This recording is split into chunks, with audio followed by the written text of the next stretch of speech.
Well, I'm from the British Library. I'm not from the States. I'm from the UK, so situation is slightly different. I have got a query from our partner with the Poly Society is a kind of our benefactor.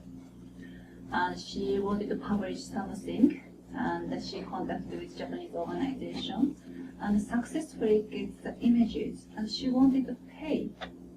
Somehow credit card function didn't work, and she asked how to bankrupt.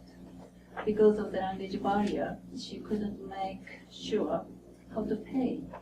So she asked me to contact with Japanese organization and explain that she wants to pay. She doesn't want to steal. She wants to pay, but she can't pay.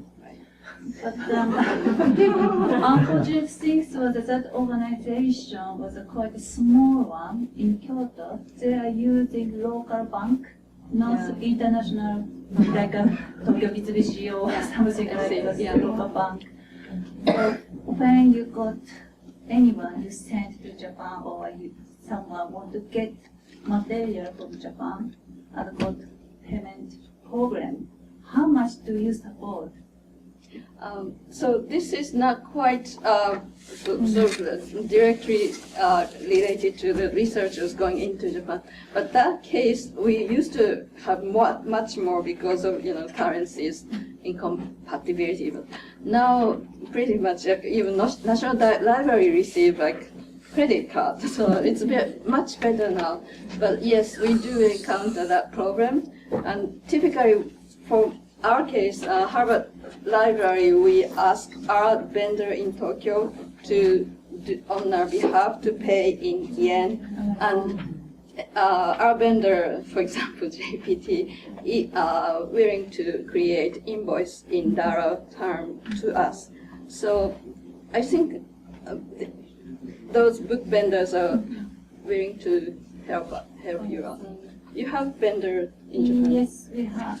So next time when she come across the same problem, I suggest her. Because that time I was about offering. I go to Kyoto, so shall I pay? Like that. She was desperate to pay. Right. So, but I'm sorry, I can't. I talked with your bank account person. I can't do it, and it was so.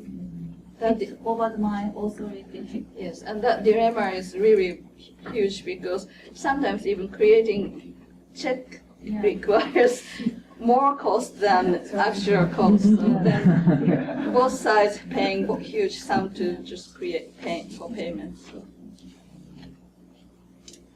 Any? I had strange experience. Well, strange.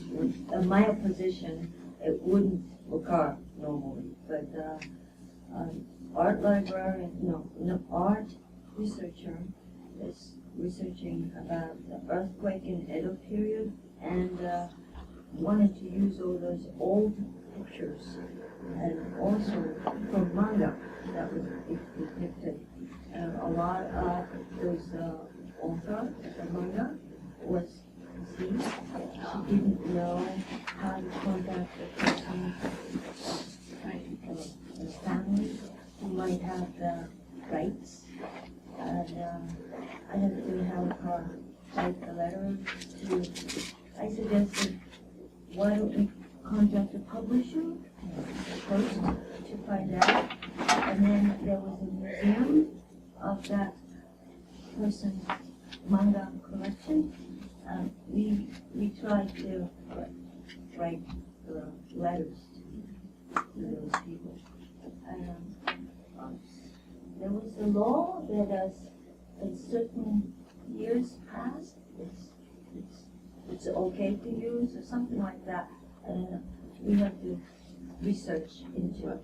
Right. Copyright law is, when you apply copyright here, this is Canada, so I don't know.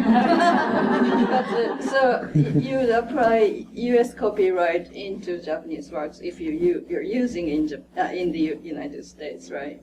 But then, like National Library is also copyright enforcing institution. So I think they're a good place to ask, you know, the current status of copyright of individual authors. Is it? 著作権者の現在のステータスとかはそちらで管理してますよね。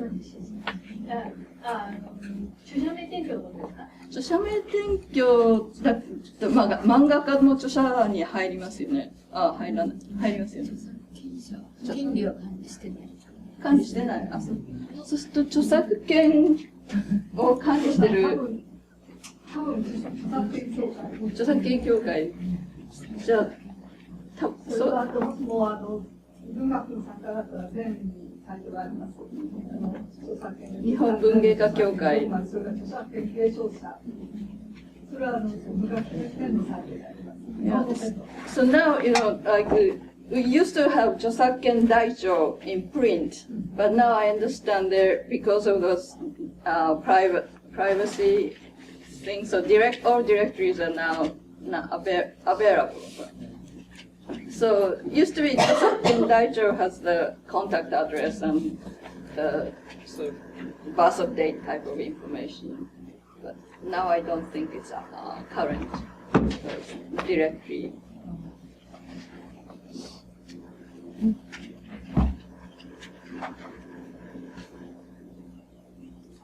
Yes.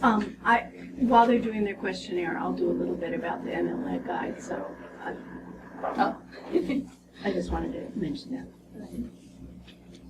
Are there any other questions for us?